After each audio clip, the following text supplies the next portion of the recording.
Ponto importante aqui do React. Você consegue ver que no React, ó, a gente sempre tem o Export Default Function Home. E aqui vem o primeiro ponto importante aqui do React. Olha só que interessante. No React, diferentemente, quando você aprende antes do React, você aprende que o HTML, ele importa as coisas, inclusive o JavaScript e o CSS. Aqui no React, a gente inverte os papéis. Aqui o JavaScript que retorna um HTML. E o componente React é basicamente uma função JavaScript que é exportada como default. É importante aqui, principalmente no Next.js, que a gente utilize o export default aqui para a nossa função. Então, é uma função que tem um export default e retorna para a gente um HTML. Então, aqui muda o cenário. Aqui no React, inclusive no Next também, que utiliza o React, a gente tem uma função JavaScript retornando um HTML. Todo componente React precisa ter um retorno de um HTML, ok? Se não tiver um retorno de um HTML, vai dar erro. Outro ponto importante. Sempre que você retorna alguma coisa utilizando o HTML, utilizando o React, nesse componente React, ele precisa ter um único pai. Por exemplo, aqui a gente tem essa div aqui inteira que abre aqui na linha 7 e ela vai até a última linha do return, ó, na linha 67 aqui.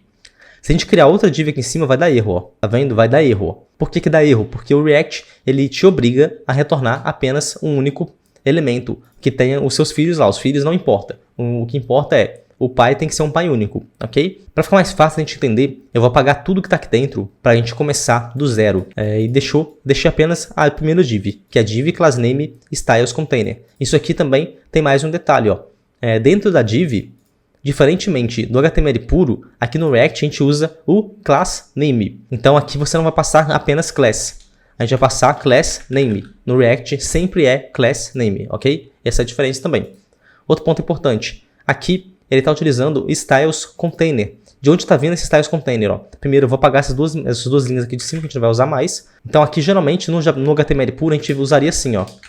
Nome da class, por exemplo. A gente usaria desse jeito. Aqui no React, ele é um pouco diferente.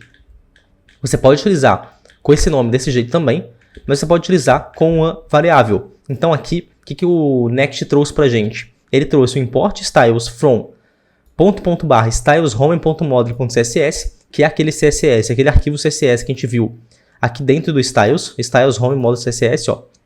E aqui dentro do class name, ele não está passando o nome de uma classe usando aí uma string, né? Usando como a gente fazia no HTML puro. Ele está trazendo para a gente dentro de uma variável que ele está importando do CSS .container. Esse container é justamente a classe que ele está colocando aqui, ó.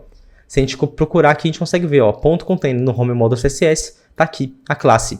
Então, para você utilizar uma classe usando aqui o Next.js já no CSS que ele traz para a gente, é desse jeito aqui. A gente importa uma variável, import styles, por exemplo, importe qualquer coisa que você quiser, from o arquivo CSS, e a gente usa no class name o styles.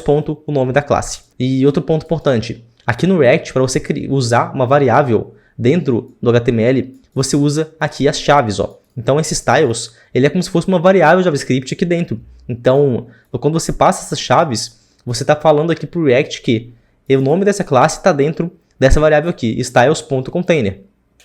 Então o styles ele é como se fosse um JSON já com todas essas classes aqui.